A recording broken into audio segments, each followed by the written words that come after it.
بسم اللہ الرحمن الرحیم۔ گزشتہ کل آیت نمبر 85 اور 86 ہم نے سماعت کی تھی، اس کا ترجمہ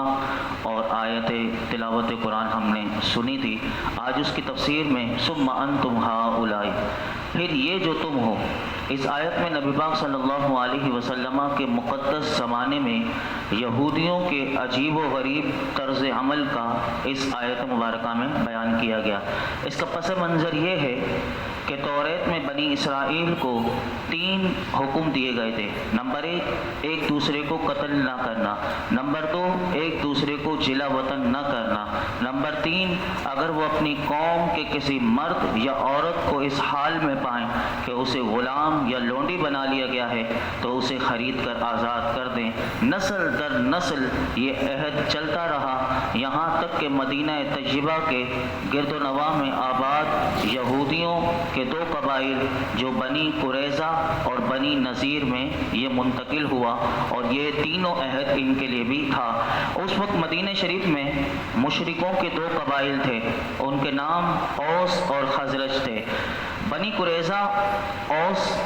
قبیلے کے یہ حلیف تھے، اور بنی نذیر جو تھے وہ خزرج قبیلے کے حلیف تھے۔ ہر ایک قبیلے نے اپنے حلیف کے ساتھ قسم اٹھا رکھی تھی کہ اگر ہم میں سے کوئی کسی پر حملہ آور ہوا تو دوسرا اس کی مدد کرے گا۔ جب اوس اور خزرج کے درمیان جنگ ہو گئی، کیونکہ یہ مشرکوں میں یہ ایسی جنگ چھڑ جاتی تھی کہ پھر یہ چلتی ہی رہتی تھی، ان کے آباء و اجداد کی اگر جنگ تھی تو ان کی اولادوں میں بھی یہ جنگ چلتی رہتی تھی۔ اب یہی ہوا کہ اوس اور خزرج کے درمیان جنگ چھڑ گئی، تو بنی قریظہ اوس کی اور بنی نذیر خزرج کی مدد کے لیے آئے، اور اپنے حلیف کے ساتھ ہو کر اس طرح انہوں نے یہ عہد کر لیا تھا کہ ایک دوسرے کی مدد کریں گے۔ تو اب کیا ہوا کہ اب ان کے درمیان جب جنگ شروع ہو گئی تو یہ ایک دوسرے پر تلوار چلاتے، اور بنی قریظہ بنی نذیر کو اور وہ بنی قریظہ کو ایک دوسرے کو قتل کرتے، ان کے گھر ویران کر دیتے اور ان کی رہائش گاہوں سے انہیں نکال دیتے۔ لیکن جب ان کی قوم کے لوگوں کو ان کے جو حلیف تھے یعنی جو مشرک قبائل تھے ان کو اگر وہ قید کر لیتے تو یہ جا کر ان کو مال دے کر اس کو چھڑا لیتے۔ مثلا بنی نذیر کا کوئی شخص اوس قبیلے کے اگر ہاتھ میں گرفتار ہو گیا تو بنی قریظہ اس قبیلے کو مالی معاوضہ دے کر اس کو چھڑا لیتے تھے۔ اگر وہی شخص لڑائی میں ان کے ہاتھ آ جاتا تو پھر اسے قتل کرنے سے اوریک نہ کرتے، اور لوگوں نے ان سے کہا کہ تم بھی عجیب و غریب قسم کے لوگ ہو کہ ایک دوسرے کو قتل بھی کرتے ہو اور ایک دوسرے کو فدیہ دے کر چھڑا بھی لیتے ہو۔ تو اب دیکھیے انہوں نے جو توریت میں رد و بدل کیا تھا، یہ اللہ کی کتاب میں کیسے تبدیلی کرتے تھے۔ قرآن حکیم قیامت تک اس میں کوئی حکم کوئی بدل نہیں سکتا، لیکن ان کی حرکتیں دیکھیں کہ یہ اللہ کے اس نبی کے فرمان کو جو اللہ نے قرآن توریت کی صورت میں انہیں حکم دیا تھا، اب یہ کیسے بدلتے تھے۔ جب لوگ انہیں کہتے تھے کہ تم عجیب قسم کے لوگ ہو کہ ایک دوسرے کو قتل بھی کر دیتے ہو، اور اگر تمہارے لوگ پکڑے جائیں تو تم انہیں مالی معاوضہ دے کر چھڑا لیتے ہو، تو یہودیوں نے کہا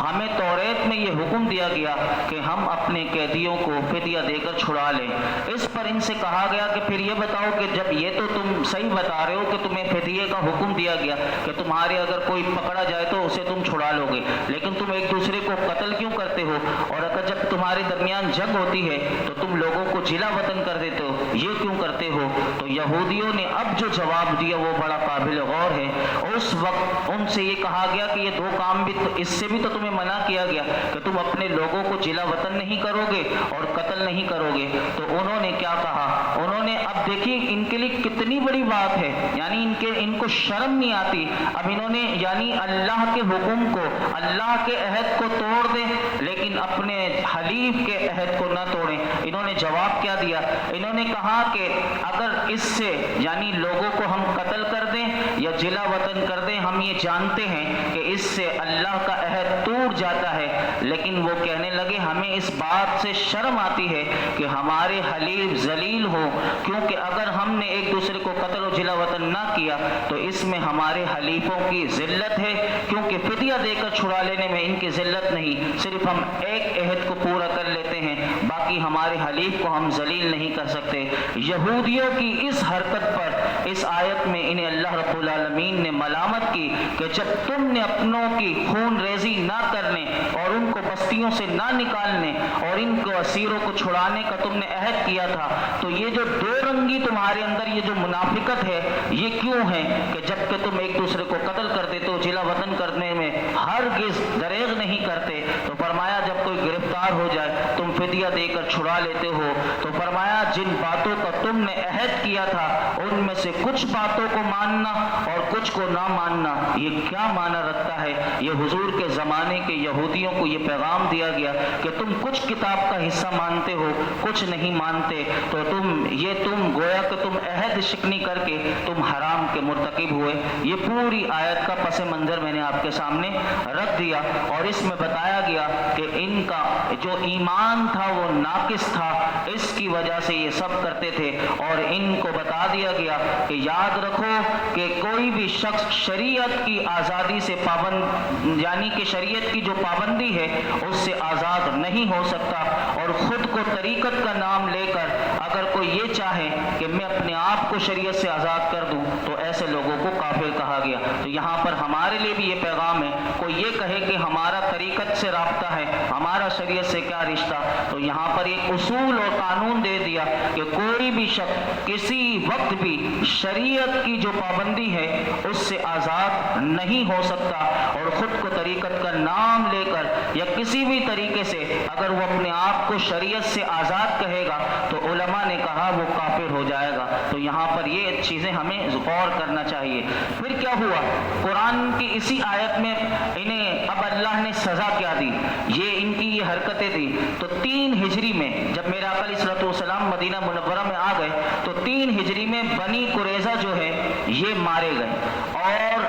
بنی نذیر بچ گیا، یہودیوں کا ایک قبیلہ، یہ پہلے ہی انہیں جلا وطن کر دیا گیا، مدینے سے ان کو نکال دیا گیا۔ تو اس سے یہ پتہ چلا، علماء فرماتے ہیں کہ کسی کی طرفداری دین میں، دین کی مخالفت کرنا، یہ گویا کہ انسان کو اخروی عذاب یعنی آخرت کے عذاب کے علاوہ دنیا میں بھی ایسے لوگوں کو ذلت اور رسوائی ملتی ہے، اور دنیا کے بڑے بڑے معاملات میں اس آیت کو ہم دیکھ سکتے ہیں کہ ہم اپنا بھی جائزہ لیں۔ اور آیت ختم ہوتی ہے تو فرمایا وَمَا اللَّهُ بِغَافِلٍ عَمَّا تَعْمَلُونَ، اور اللہ تمہارے اعمال سے غافل نہیں، تم جو بھی نافرمانیاں کرتے ہو تمہارے لیے شدید وعید ہے، اللہ تمہارے ان نافرمانیوں پر تمہیں شدید عذاب دے گا۔ اور اسی آیت کے جو مکمل ہوتی ہے تو بتایا گیا کہ مومنین صالحین جو لوگ ہیں ان کے لیے خوشخبری ہے، انہیں اعمال حسنہ کی بہترین جزا ملے گی۔ آیت نمبر 87 میں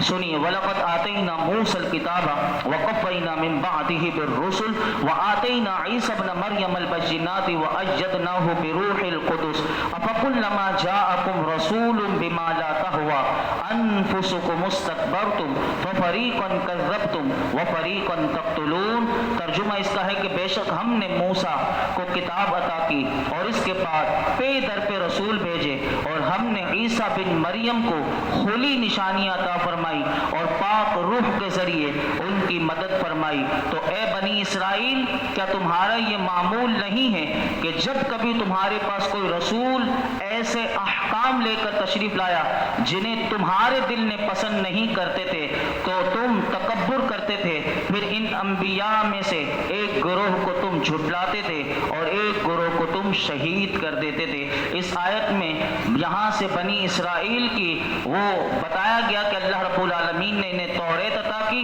اور اس میں سے سب سے اہم عہد یہ تھا، ان سے یہ لیا گیا تھا کہ جو بھی ہر زمانے کے پیغمبروں کی تم پر اطاعت کرنا، ان کی فرما برداری کرنا تمہارے لیے لازمی ہے، اور جو بھی جس زمانے میں نبی آئیں ان پر ایمان لانا اور ان کی تعظیم و توقیر کرنا۔ حضرت موسیٰ علیہ السلام کے زمانے سے لے کر حضرت عیسیٰ علیہ السلام کے زمانے تک یہاں تک متواتر انبیاء آتے رہے، ان کی تعداد جو بتائی گئی کہ اللہ نے کتنے نبی بھیجے، تو مفسرین فرماتے ہیں 4000 اللہ نے نبی بھیجے، حضرت موسیٰ علیہ السلام کے زمانے سے لے کر حضرت عیسیٰ علیہ السلام کے زمانے تک 4000 انبیاء آئے، اور یہ سب کے سب حضرت موسیٰ علیہ السلام جو شریعت لائے تھے اس شریعت کے یہ محافظ تھے اور اس کے احکام جاری کرنے والے تھے۔ اور چونکہ جب حضرت عیسیٰ علیہ السلام کے بعد میرے آقا علیہ السلام تشریف لے کر آ گئے تو اب حضور کے بعد کسی کو نبوت مل نہیں سکتی، تو پتہ چلا کہ شریعت محمدیہ کی اب حفاظت کون کرے گا قیامت تک؟ تو حضور کی شریعت کی حفاظت اس امت کے علماء اور اس امت کے مجددین کو ان کو عطا کر دی گئی کہ قیامت تک علماء اور اس امت کے جو مجددین ہیں وہ اس دین کو لے کر آگے چلیں گے اور حضور کے پیغام کو آگے بتائیں گے۔ یہی بات اس میں بتائی گئی۔ حضرت عیسیٰ علیہ السلام کے بارے میں بتایا گیا کہ انہیں اللہ نے بہت سی نشانیاں عطا کی، ان کو نشانیوں سے مراد ان کو معجزات عطا کیے، تو وہ آگے تفصیل آئے گی اور تیسرے پارے میں بھی آئے گی۔ وہ اللہ نے ان کو یہ جیسے مردوں کو زندہ کرنا، اندھوں کو آنکھیں عطا کرنا، برس والوں کو صحت دینا، پرندوں کی صورت بنا کر اس میں جان ڈال دینا، یہ سب اللہ نے معجزے آپ کو عطا کیے، اور غیب کی خبریں آپ دے دیا کرتے تھے کہ لوگوں کے گھروں میں کیا ہے، انہوں نے کیا کھایا ہے، یہ ساری باتیں آپ بتایا کرتے تھے۔ یہ آگے قرآن کے تیسرے پارے میں آئے گا۔ وَأَيَّدْنَاهُ بِرُوحِ الْقُدُسِ، اللہ نے روح القدس کے ذریعے ان کی مدد فرمائی۔ یہ بڑا قابل غور جملہ ہے کہ کیسے اللہ رب العالمین نے ان کی روح القدس سے مدد فرمائی۔ یہاں سے سنیے، مفسرین فرماتے ہیں کہ حضرت جبریل علیہ السلام کو روح القدس کہا جاتا ہے۔ حضرت جبریل علیہ السلام حضرت عیسیٰ علیہ السلام کے ساتھ اللہ نے ہمیں ہر وقت انہیں ان کے ساتھ رہنے کا حکم دیا تھا۔ حضرت عیسیٰ علیہ السلام کو جب تک آسمان پر نہیں اٹھایا گیا اس وقت تک، چاہے سفر میں ہو یا حضر میں ہو، حضرت جبریل علیہ السلام ہر وقت آپ کے ساتھ ہوتے تھے۔ مفسرین کہتے ہیں کبھی بھی آپ سے جدا نہ ہوتے تھے، اور حضرت جبریل علیہ السلام کی تائید یہ جو ہے یہ حضرت عیسیٰ علیہ السلام کی بہت بڑی فضیلت اللہ رب العالمین نے قرآن حکیم میں بیان کی۔ اور میرے آقا علیہ السلام کے صدقے میں حضور کی امت میں سے بھی جبریل امین کو تائید حاصل ہے۔ کوئی کہے کیسے حاصل ہے؟ تو یہ کیونکہ جو پچھلی امتوں میں نبیوں کو جو ملا، یہ دیکھیے یہ حضور کی امت کو اللہ نے وہ کمال دیا ہے کہ اپنے محبوب سے پیار کتنا ہے کہ حضور کی امتیوں کو بھی روح القدس کی تائید یعنی ان کی مدد حاصل ہوئی۔ کیسے؟ بخاری شریف میں ایک حدیث پاک میں آپ کے سامنے رکھوں گا کہ حضرت حسان میرے آقا علیہ السلام کی نعت پڑھا کرتے تھے۔ جب ان کے لیے ممبر بچھایا جاتا تھا اور حضور کی اس وقت وہ نعت پڑھنا شروع کرتے تھے، میرے آقا ان کی نعت پڑھنے سے پہلے ان کے لیے دعا کیا کرتے تھے۔ کیا دعا کیا کرتے تھے؟ اللہم ایدہ بروح القدس، اے اللہ روح القدس کے ذریعے حسان کی مدد فرما، کہ یعنی وہاں پر حضرت عیسیٰ کے ساتھ ہر وقت ہیں اور ان کی تائید حاصل ہے، یہاں پر حضور کے امتی ہیں، حضور کے غلام ہیں حضرت حسان، جب وہ حضور کی نعت پڑھتے ہیں تو میرے آقا ان کے لیے روح القدس کی دعا کرتے ہیں۔ تو یہاں سے مفسرین یہ ہمیں ایک اصول دے رہے ہیں کہ بعض لوگوں کے ذہن میں یہ ہوتا ہے کہ غیر خدا مدد کر سکتے یا نہیں کر سکتے، تو یہاں سے پتہ چلا کہ غیر خدا کی مدد بھی شرک نہیں، کیونکہ روح القدس اللہ تعالیٰ چاہے تو حضرت عیسیٰ علیہ السلام کی ڈائریکٹ مدد فرمائے، لیکن حضرت عیسیٰ علیہ السلام کے ساتھ جبریل امین کی ڈیوٹی لگا دی، تو گویا کہ یہ مدد ہے یا نہیں ہے؟ غیر خدا ہی ہوئے نا، وہ کوئی خدا تو نہیں حضرت جبریل۔ تو پتہ چلا کہ حضرت عیسیٰ علیہ السلام کی مدد حضرت جبریل علیہ السلام کے ذریعے کی۔ تو میرے آقا علیہ السلام کو جو اللہ نے طاقت اور جو قوت عطا کی ہوگی اور حضور نے اپنے غلاموں کی کتنی مدد کی ہوگی، اس سے احادیث مبارکہ بھری ہوئی ہے۔ اگر آپ وہ سنیں گے یا پڑھیں گے تو آپ کو پتہ چلے گا میرے آقا نے اپنی ظاہری حیات میں کتنی مدد کی۔ یہ تو اس کا میں اس طرف نہیں جاتا، میں صرف ایک آپ کے اس دنیا سے پردہ فرمانے کے بعد بھی میرے آقا کس طرح اپنے غلاموں کی مدد کرتے ہیں۔ میں صرف ایک واقعہ آپ کے سامنے رکھتا ہوں کہ اگر کوئی حضور کو آج بھی فریاد کرے،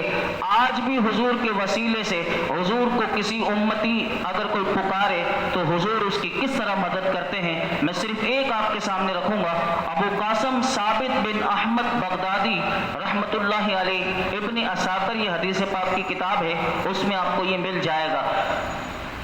ابو قاسم ثابت بن احمد بغدادی رحمۃ اللہ علیہ فرماتے ہیں، میں نے تاجدار رسالت صلی اللہ علیہ وسلم کے شہر اقدس یعنی مدینہ منورہ میں ایک شخص کو دیکھا۔ یہ کہتے ہیں میں نے دیکھا، وہ کیا کر رہا تھا؟ کہتے ہیں اس نے رسول اللہ صلی اللہ علیہ وسلم کے روضہ انور کے قریب صبح کی اذان دی۔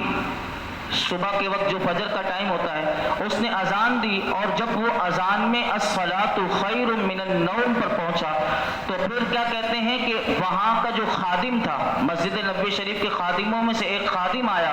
اور اس کے قریب آ کر اس نے اسے تھپڑ مار دیا۔ وہ اذان دے رہا تھا، جب اس مقام پر پہنچا الصلاۃ خیر من النوم، تو وہاں کے کوئی خادم نے آ کر اسے تھپڑ مارا تو اس کی آنکھوں میں آنسو آ گئے اور وہ شخص رونے لگا اور اس نے حضور کی بارگاہ میں اسی وقت فریاد کر دی۔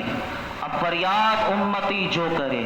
حال زار میں ممکن نہیں کہ خیر البشر کو خبر نہ ہو۔ اب وہی روضہ انور میں جب اس کی آنکھوں سے آنسو نکلے اور اس نے فریاد کی تو کہتے ہیں کہ میرے آقا علیہ الصلوۃ والسلام سے کی بارگاہ میں اس نے یہ جملہ کہا کہ آپ کی موجودگی میں یا رسول اللہ اس شخص نے میرے ساتھ ایسا کیا ہے، میں نے صرف اذان دی تھی اور الصلاۃ خیر من النوم اس نے آ کر مجھے تھپڑ لگا دیا۔ تو